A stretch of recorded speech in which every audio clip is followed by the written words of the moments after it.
Good afternoon, students. Let us start the lab class for AEC.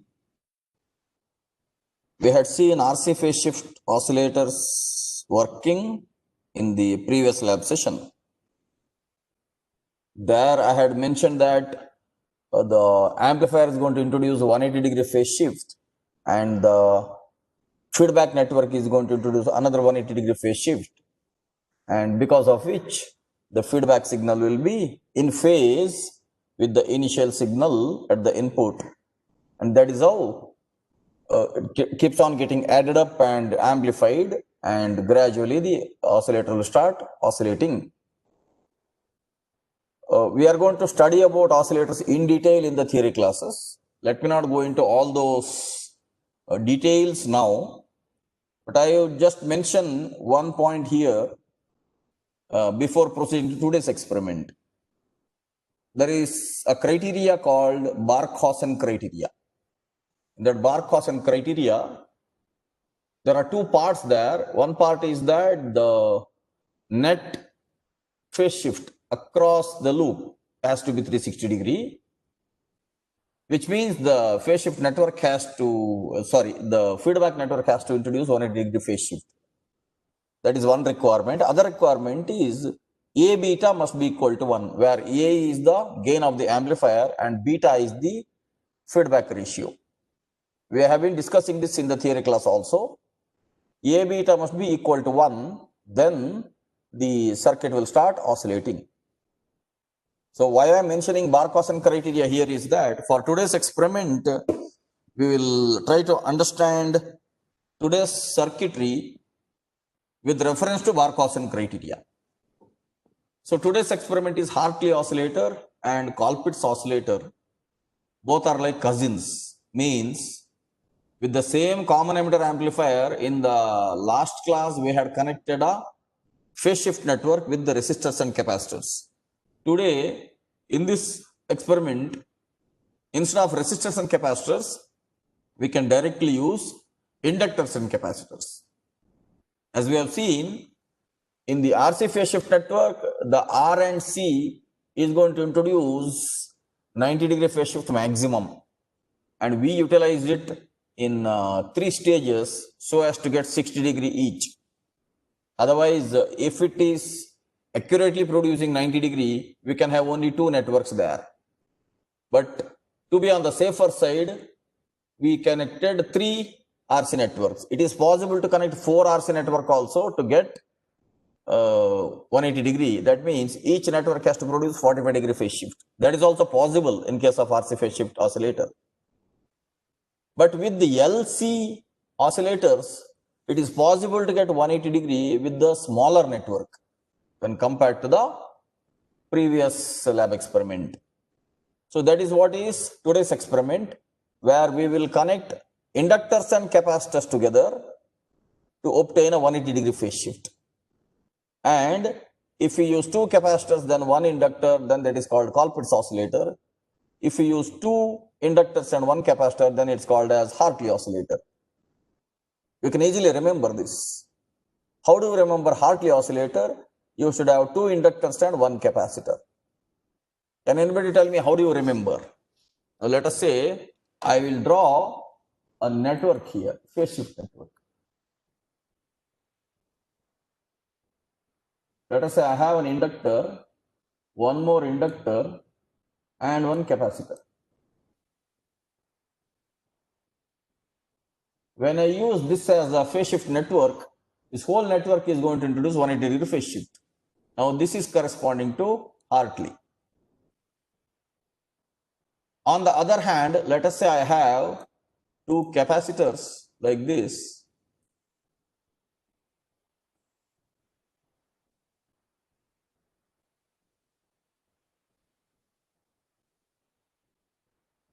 And 1 inductor like this. Now this is corresponding to Colpitt's oscillator. I am discussing the feedback network. In the feedback network, when we use from output, now this is from the output side and this is going to the input side of the amplifier. So output input, if you connect two inductors, in between them, if you connect a capacitor to ground, now this whole network is going to introduce 180-degree phase shift. More details about this particular phase shift has been already studied in the network analysis course, I suppose so, because it is requiring the frequency domain analysis or the Laplace analysis of this particular network, where we are not going to do it in the lab sessions. So this complete network is going to do 180-degree phase shift. Unlike the earlier experiment, in the earlier experiment, we had 3 resistors and 3 capacitors. Totally, we had 6 components. Here we have only 3 components, but both are reactive components. In the RC phase shift oscillator network, we had only one capacitor as a reactive component. The resistor was there as a resistive component. But in today's experiment, all the components which we use are reactive components. That is how it is possible to obtain 180-degree phase shift using less number of components here. So, these 2 inductors and 1 capacitor, when we use it, it is Hartley oscillator. If 2 capacitors along with an inductor, if you use, that is called Colpitts oscillator. Now, my question is, how do you remember this? Do you have any trick to understand this or to remember this? Can anybody tell me?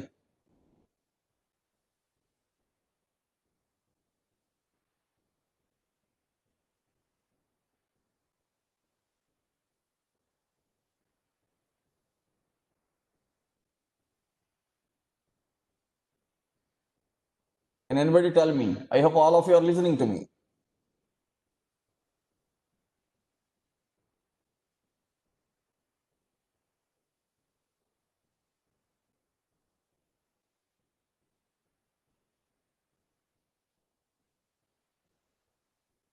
Okay, as no one is telling, ultimately I end up telling. It is very easy to remember Hartley with 2 inductors, because what is the unit of inductor? Unit of inductor is Henry. So when we have 2 inductors, 1 capacitor related to this H, that means Hartley is having 2 inductors. Now similarly, Colpitts is having 2 capacitors. Symbol for capacitor is C. So we have 2 capacitors related to C. In the feedback network, when there are 2 capacitors related to Colpitts. In the feedback network, when there are 2 inductors unit is Henry related to Hartley. That way you can easily remember. Except for this particular feedback network, both oscillators are going to be having the same amplifier circuit with some minor differences. We will see that now.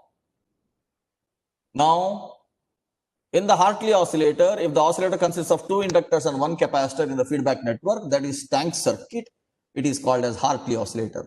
What is the meaning of tank circuit? Tank circuit means a circuit which uses purely reactive components. That means inductive and capacitive components.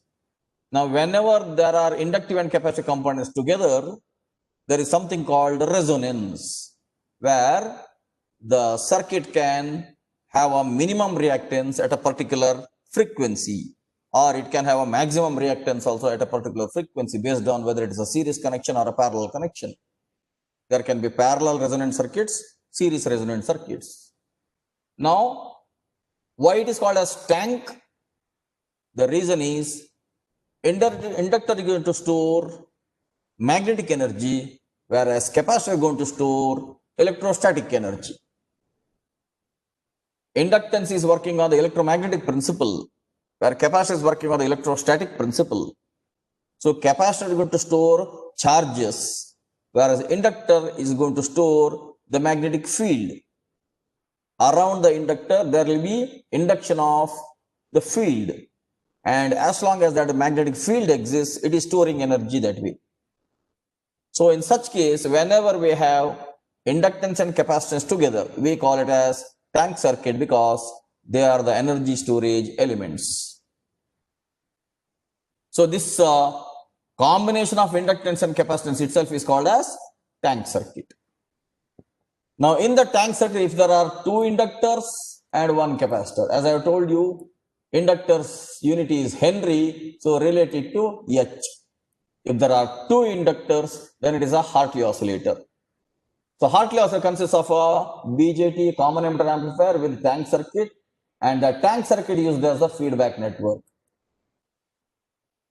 I had told you that the feedback network has to introduce 180-degree phase shift.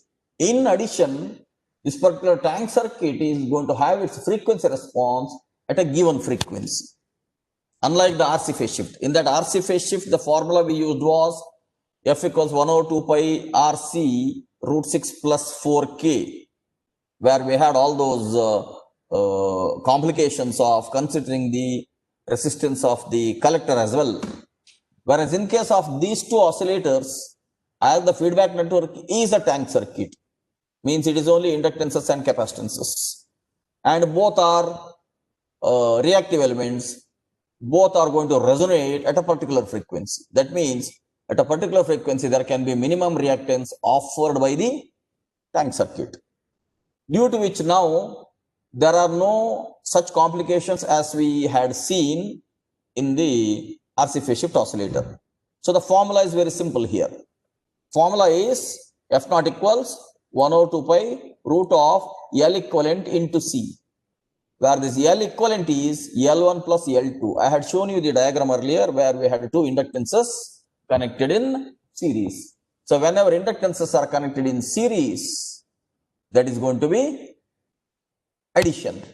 Wherever two capacitances are connected in series, then that is going to be actually a parallel combination.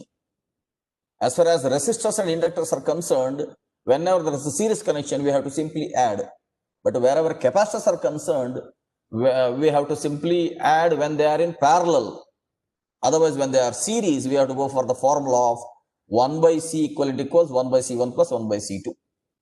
So that way, this L equivalent in case of Hartley oscillator is L equivalent equals L1 plus L2. We are using two inductors.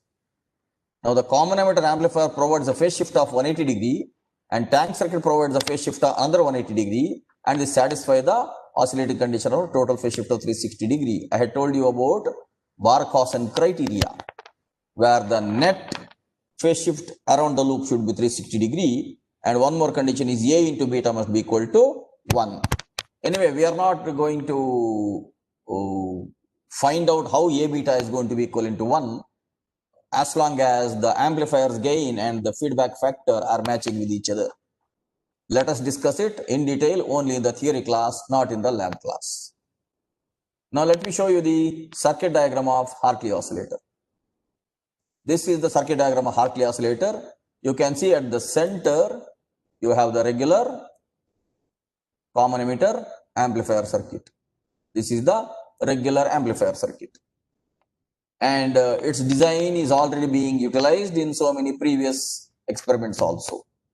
Now there is a coupling capacitor at the output. There is a 0.1 microfarad, and then there is an inductor here, and then there is a capacitor here, there is an inductor here, and then you have a potentiometer here and 133 kilo ohms here.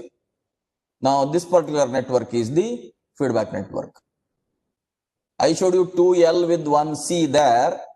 That will also work in the same fashion as here also. Again we have 2L and 1C. There I had shown 2L in series. Here also 2Ls are in series. Can someone tell me how these two inductances are in series? Here also L equivalent is L1 plus L2 only. It is 2.2 millihenry plus 2.2 millihenry only. But you may seem as if it is connected in parallel because both are connected adjacent to the capacitor. But as I am telling you, this again is a series connection only. Can someone tell me how?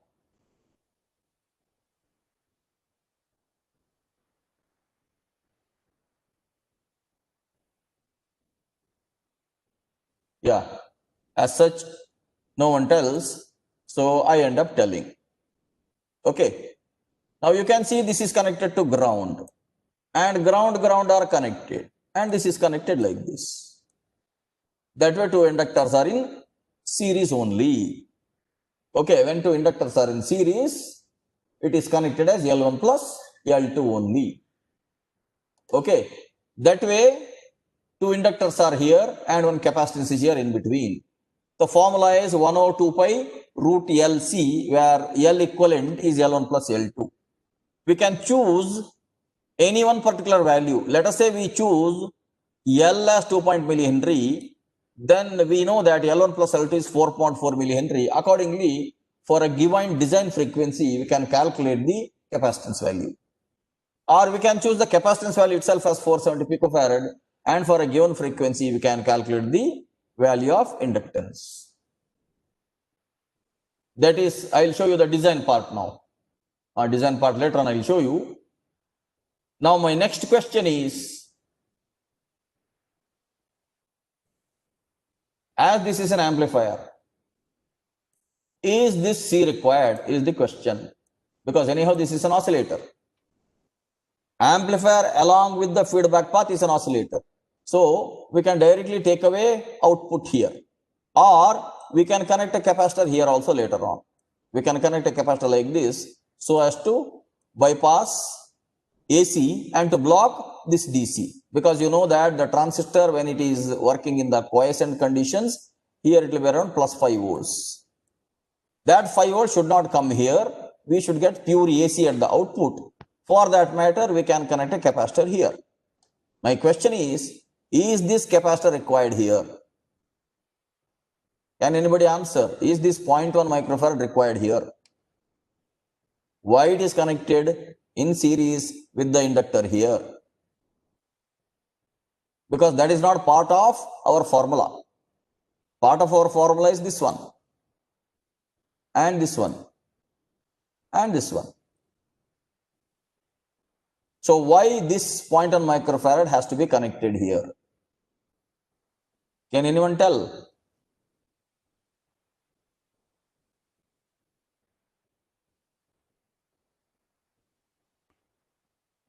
Coupling.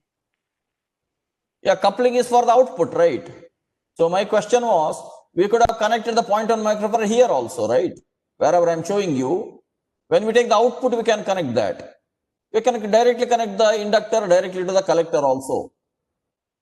Because in that 1 over 2 pi root LC, this C is not part of it. The coupling capacitor is not part of it. My question is, why this line is taken after the capacitor? Can we connect the inductor directly to the collector? Is my question.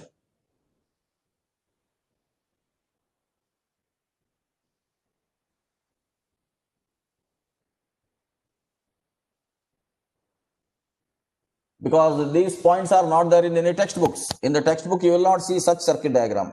In the textbook, you will see a different circuit diagram, where they assume ideal amplifier there. So the answer here is, if this capacitor is not there, let us say we short it like this. If this capacitor is not there here, this 5 volts DC will get connected to the inductor. 5 volts will directly go to ground. You know that inductor passes DC. XL equals 2 pi FL. When F is 0, frequency is 0, XL is 0. That means complete 5 volts will go to ground. If the complete 5 volts goes to ground, this resistor will burn out, because this collector is connected to ground directly. Next, the amplifier will not remain in quiescent condition at all. Even though the transistor is biased to be at half of VCC, this point will be directly connected to ground. That is why an isolation is required. An DC isolation is required to the inductor. If this inductor is directly connected here, DC will go to ground. That should not happen. That is why this 0.1 microfarad is basically working like an isolation capacitor. It is isolating the transistor's collector and the inductor. That's the purpose. Now my next question is, why this 100 kilo ohms here? Because in our last experiment, we had that input impedance issue of the amplifier, right? Because of which we connected one potentiometer in series. Even though it was RC, RC, RC, the last R was a potentiometer, because it was in series with the input impedance. Now in today's experiment, it is only 1 over 2 pi root LC. This is going to be the feedback network. Why do we require a potentiometer here is the question. Can anybody answer?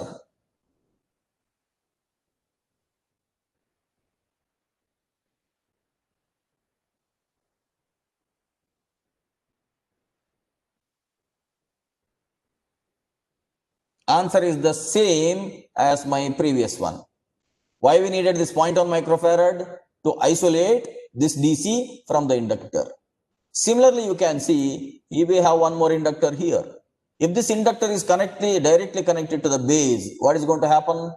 At the base, we will have that VBB. That VBB will be directly connected to ground. Just to compensate that, we are using a potentiometer here, that to 100 kilo ohms. What happens is, when you immediately switch on, you will have to check this particular point where you should get around 5 to 6 volts as DC. And at that time, you are ensured that the transistor is working in the quiescent conditions. Later on, you have to fine tune this potentiometer such that somehow at a resonant frequency where this particular tank circuit will offer minimum reactance. When it offers minimum reactance, there will be 180-degree phase shift across this.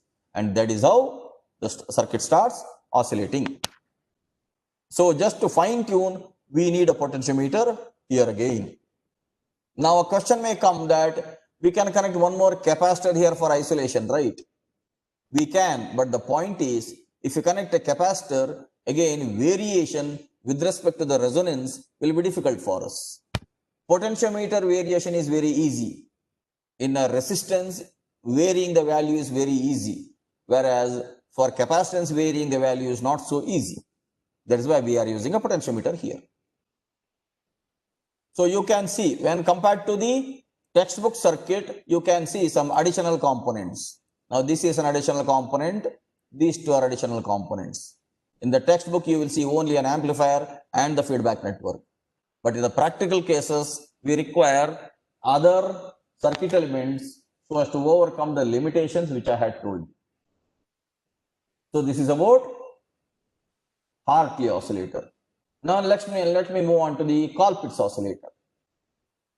So if the oscillator uses two capacitors and one inductor in the feedback network, then it is called as a Colpitts oscillator. I have already told you how to remember two capacitors, C and C. Remember it with C. That is Colpitts oscillator.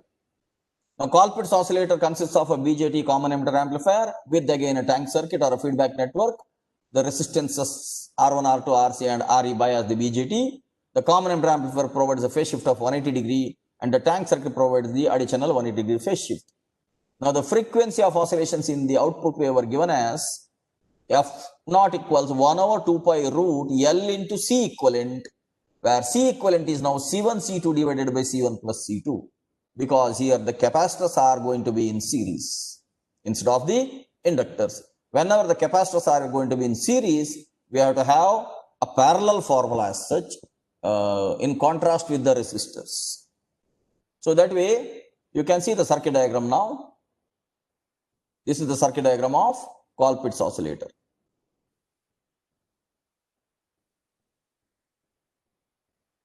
Okay.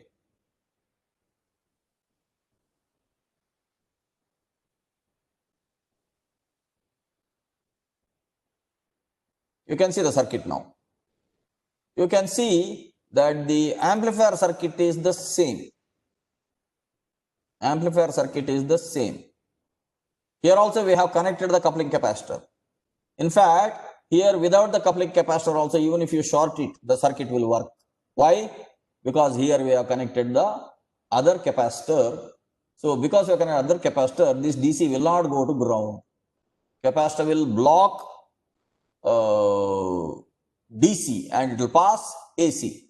So that way, without this 0.1 microfarad also circuit will work. But still we have connected 0.1 microfarad just because you are going to conduct this experiment in the same class. Both of the experiments you are going to conduct in the same class. So no need to change the amplifier circuitry. You are going to change only the feedback network there. Otherwise, the amplifier circuitry which you used in the earlier experiment is going to be holding good even for the Colpitts oscillator. So just to have a complete similarity with the amplifier circuit, we are retaining this 0.1 microfarad. Now you can see in the feedback network, you have this 1 nanofarad capacitor, 2.2 millihenry inductor and 1 nanofarad capacitor. Again, as I told you, these two capacitors also are in series because it is ground and it is ground this way. So the capacitors are actually in series with reference to ground. That is why, because they have a series connection, we have C equivalent equals C1 C2 divided by C1 plus C2, as I told you. It is 1 over C formula. 1 over C equivalent equals 1 over C1 plus 1 over C2. When you take a reciprocal, you will get C1 C2 divided by C1 plus C2. So now, instead of LCL, you have CLC in case of Colpitts. And the same concepts are holding good. This network is going to introduce 180-degree phase shift. And then we have a 100 kilo ohms potentiometer again. And the reason for this I had already told you. Because we have the input impedance factor here also. Now, at a particular frequency, if it has to produce zero or minimum reactance, because at a particular frequency resonance has to happen. Now, as we don't know the exact value of the input impedance, we have to have a tuning element here. Now, this 100 kilo ohms is being used as the tuning element for this particular oscillator, because other three elements which we are using in the feedback network, we are going to use it as fixed values. Means 1 nanofarad is a fixed value, 2.2 millihenry is a fixed value, that way. Now, does anybody remember that I had told that ceramic capacitors will have values printed on them, but for a 1 nanofarad, what will be the number printed on the ceramic capacitor? Does anybody remember?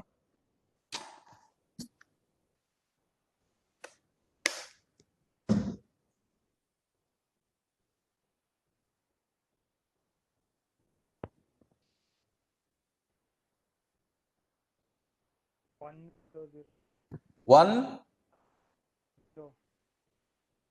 Be a little louder.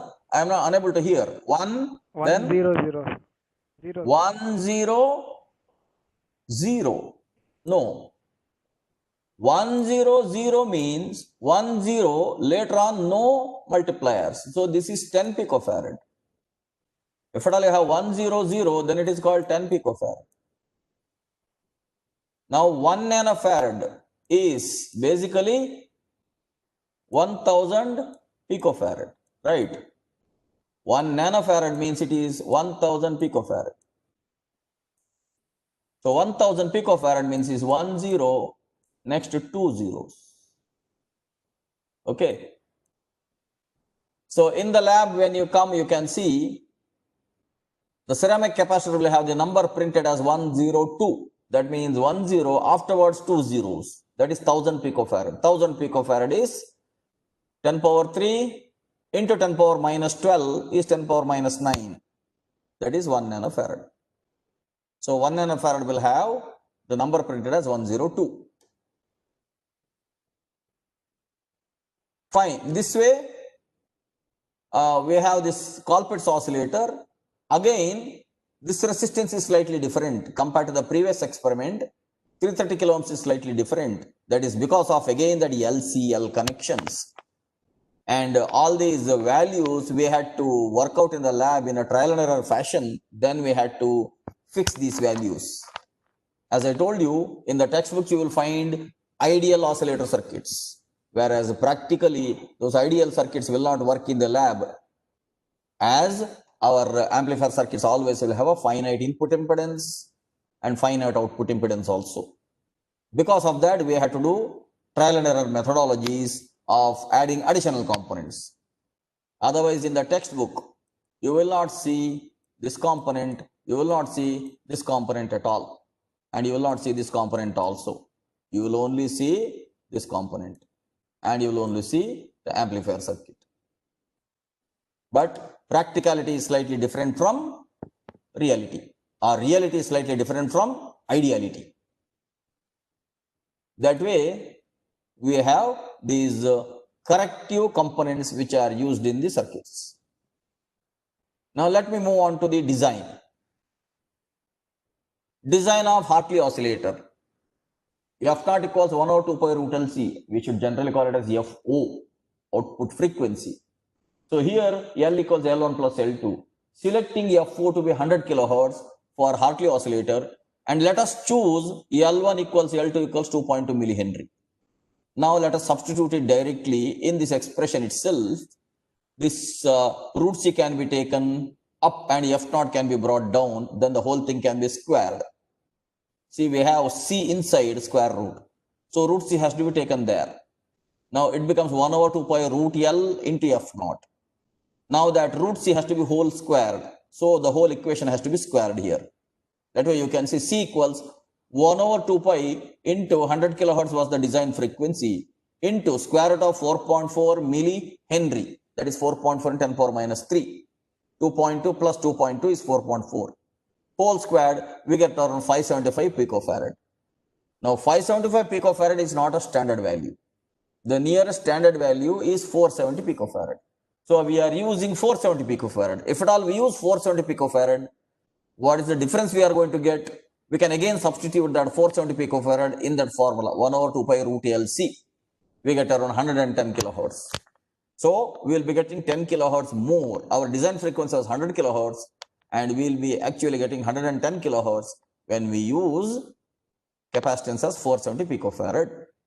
So when you conduct this experiment, you will have to verify whether you are getting the output frequency as 110 kilohertz by measuring the period of the waveform in the oscilloscope. In this experiment, there is not much to do except for connecting the circuit and then switching on. Before connecting the feedback network, you should verify that whether the transistor is exactly in the middle of a load line, that means in the quiescent region or not. Then you connect the feedback network and you fine tune, you will get the output there. That's all. Now let me move on to design of Colpitt's oscillator. In the Colpitt's oscillator, again the same formula, 1 over 2 pi root LC, but here C is C1 C2 divided by C1 plus C2. So let us have output frequency 150 kilohertz, and let us have the inductance as the same value as the earlier one, 2.2 millihenry. Now we have C equals 1 over 2 pi into F into square root of that L whole squared, that is 512 picofarad. Now this is a parallel combination 512 picofarad. So let us choose C1 equals C2 equals 1 nanofarad. 1 over 1 nanofarad plus 1 over 1 nanofarad, reciprocal of that you will get around 500 picofarad. Actually, when equal values are connected that way, you will always get the half of it in case of resistance. Now, in case of capacitance, it is a series connection. So, if we connect 1 nanofarad, we will get 500 picofarad. Instead of 512, we are getting somewhat nearer to 500, some 12 picofarads less. Now, let us substitute this value in our formula. We will get around 152 kilohertz. The design frequency of 150 kilohertz. As 1 nanofarad is a standard value that is available, we choose to connect it, and then we get 2 kilohertz additional frequency. Now this is the design part. Procedure is same. Rig up the circuit, adjust the potentiometer, measure the frequency and compare with the designed values. Then finally you will get the result here. Practical results may be different for all of you. Here they have given randomly some values, but in your case it may be different depending upon the tolerance of the components that you are using. Now this is the experiment for today. Both Hartley and Colpitt's, they are similar experiments, and there is nothing much to do except that rigging up and measuring the frequency. I have a last question now.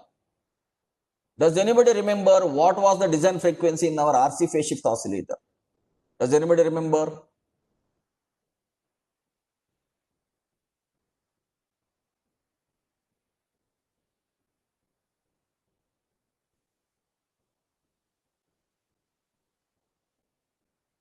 No one remembers. For the RC phase shift oscillator, our design frequency was 5 kilohertz. Now for this Hartley and Colpitt's oscillator, the design frequency is 100 kilohertz and 150 kilohertz. Now what do you understand by this? That is going to be my last question for today's class. In case of RC phase shift oscillator, we had designed the oscillator for 5 kilohertz output. Here, Hartley and Colpitts are designed for 100 kilohertz and 150 kilohertz. What do you understand by this? Anybody?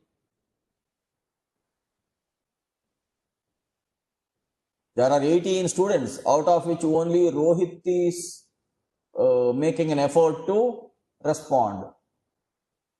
All the other students are simply remaining silent.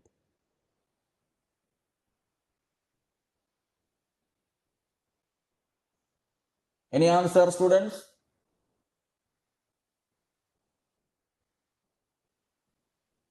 Five kilohertz is under what frequency range? And 100 kilohertz, 150 kilohertz is under what frequency range? 5 kilohertz is under audio frequency range. You already know that 20 hertz to 20 kilohertz is the audio frequency range. Whereas 100 kilohertz and above, it comes under ultrasound or it is under radio frequency range. Even though 100 kilohertz and 150 kilohertz is also coming under ultrasound, it is beyond sound. So 20 to 20 kilohertz is audio frequency range.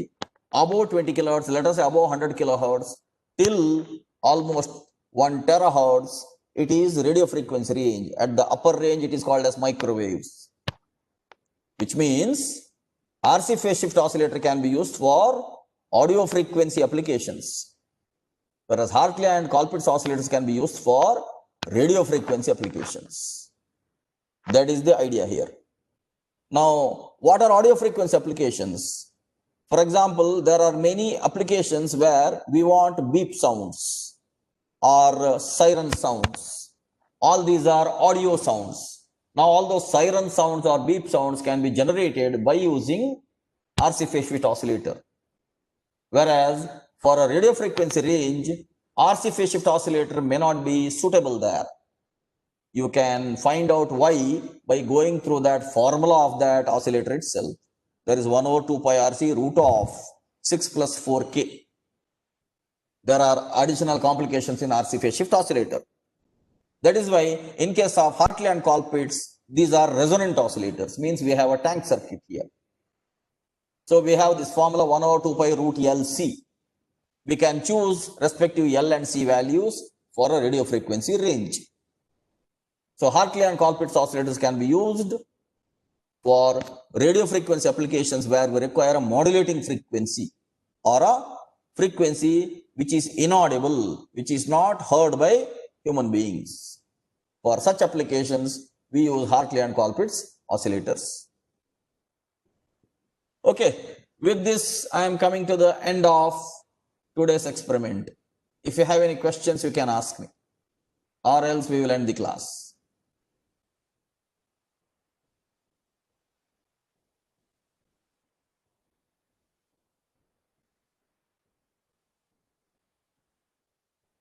Okay, as such students do not have any questions, they do not ask also. So we will end the class. Prithviraj sir. Yes, sir. We shall end the class, no? Yes, sir. Yes, sir. Attendance is taken already. Okay, sir. Okay, we will end the class. See you in the next lab session.